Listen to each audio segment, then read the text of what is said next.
dear beloved, Boss Mike,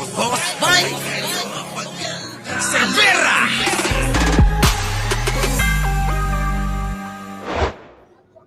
General Torre, bagong PNP chief. Nako, pasok. PNP Chief is Police Major General Nicolas D. Torre III. Ulit.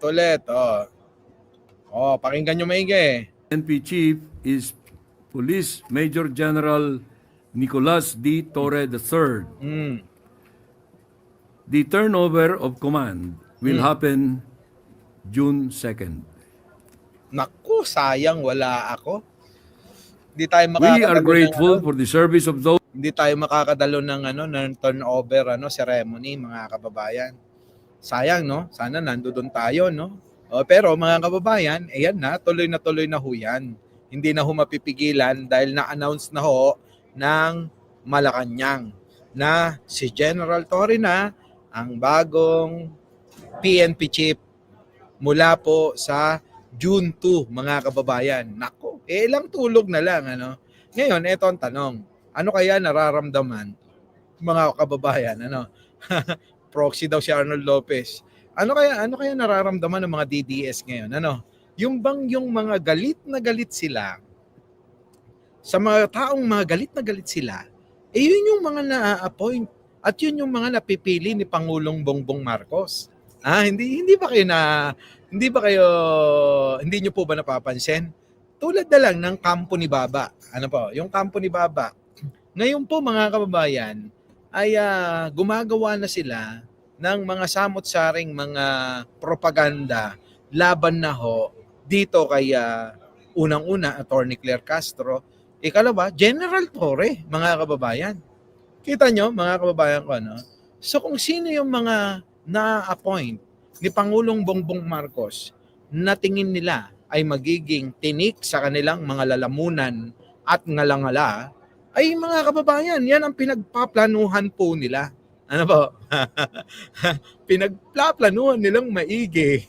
Ha? Itong mga ayaw nila. Pero kapag yung mga ibang mga na-appoint na alam nila na kayang-kaya nila, ano po?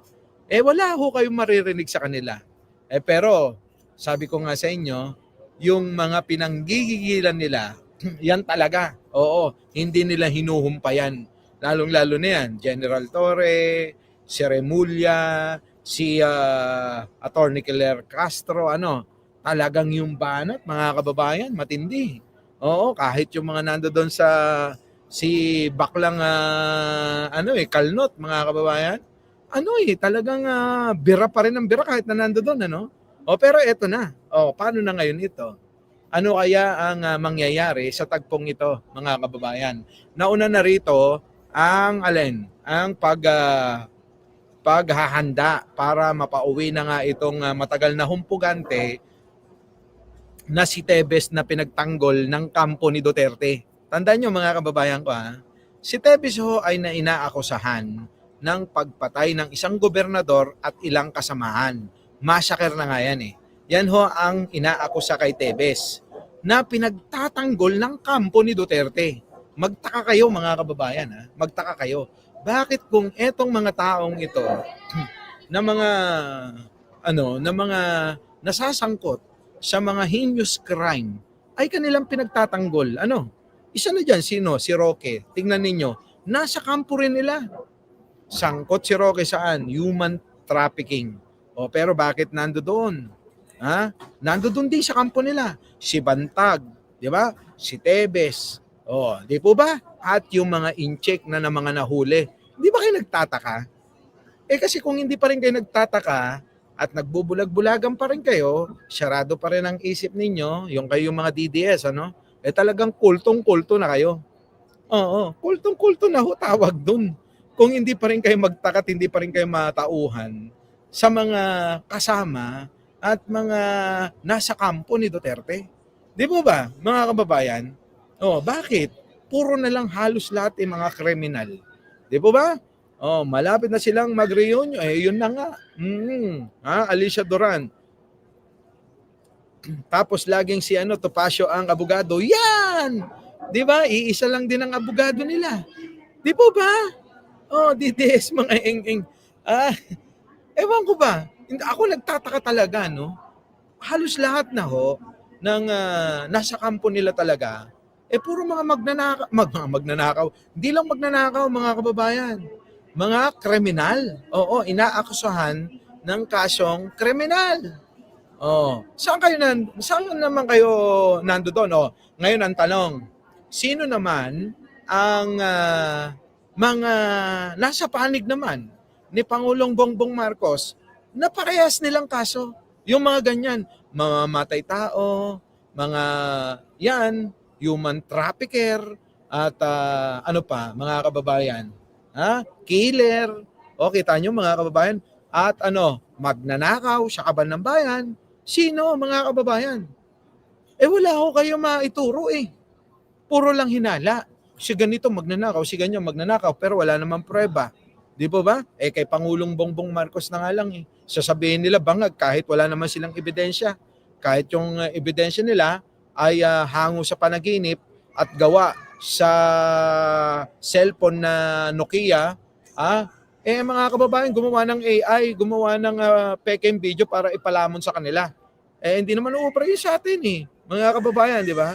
So yung hanggang doon lang yung kaya nilang gawin. Ngayon po, eto, una na dyan, napakabilis, si Pangulong Bongbong Marcos sa kanyang panawagan na magretiro na ho lahat itong mga kanyang gabinete. Abay, meron naman po siyang tinitira. O maaaring may diskarte talaga si Pangulo na malupit dyan. Ako may nakikita akong diskarte si Pangulong Bongbong Marcos na hindi natin nakikita lahat. Di po ba? Yun po yun, mga kababayan. So ngayon, ang tanong, ano kaya ang nararamdaman ng mga DDS ngayon? Na yung isang dating pulis, isang dating colonel, naging general, naging 2-star general at ngayon 4-star general na effective June 2, mga kababayan. Naku, Diyos ko po. Tandaan nyo, pinanggigilan ng mga DDS yan. Sino? Si General Torre. Nag-umpisa yan nung kanyang pinasok at hinuli itong si Kibuloy sa KOJC compound. Diyan sa Davao. Mga kababayan, tingin ko, mas matindi. Abangan natin, mga kababayan, mas matindi ngayon ang gagawin ni General Torre dyan. Oo. Si General Torre, alam nyo, ito kwento ko lang sa inyo, true to life ito. Nandoon kami sa opisina. Binisita namin, Mga kababayan, grabe, malupit talaga. Isang tawag, isang talagang stricto, mga kababayan Sana yun, sana ganun yung maging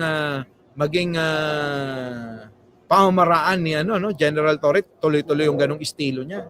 Yung pagiging stricto sa pagdating sa pamamahala niya sa kabuuan ng PNP. Nako, mga kababayan ko. Tuloy nga na natin tong video. Pasok. Those who are stepping down. A smooth transition is being implemented to ensure continuity and stability in their respective institutions.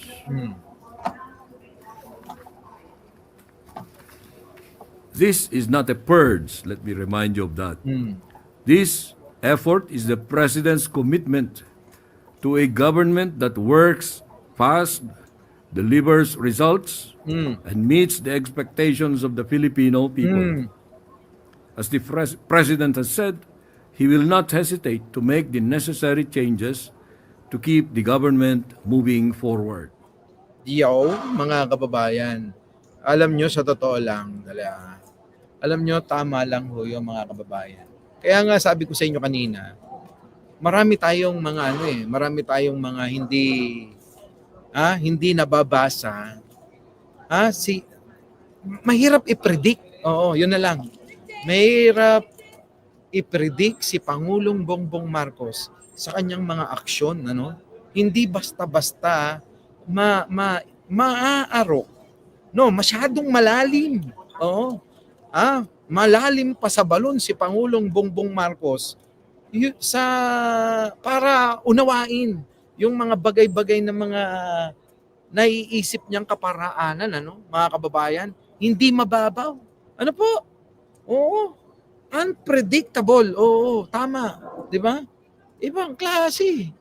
Ang hirap-hirap, mga kababayan, na unawaan. Kahit kami, nahihirapan kami kung paano ba yung diskarte. Mga kababayan, pangiti-ngiti lang eh.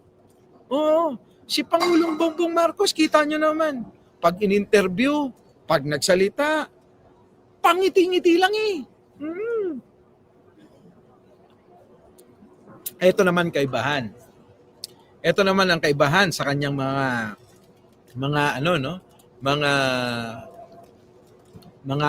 kalaban. Sabihin na natin kalaban, yun naman talaga eh. Itong kampo ni Duterte. Pansinin nyo, mga kababayan, napakaiingay, Napakaiingay, mga kababayan. Konting kibot, daldal, konting kibot, ngawa, konting kibot, sagot. Di po ba? Hindi nyo po ba napapansin na itong kampo naman ni Duterte, mga kababayan, mula kay Buday, hanggang sa mga vlogger nila, hanggang pinakamababa, hanggang Amuyong. Grabe, konting lang, mga kababayan, konting daldal lang ni Presidente, may mga nasasabi na agad na kung ano-ano, akala mo mga tinamaan yung kanilang Oo.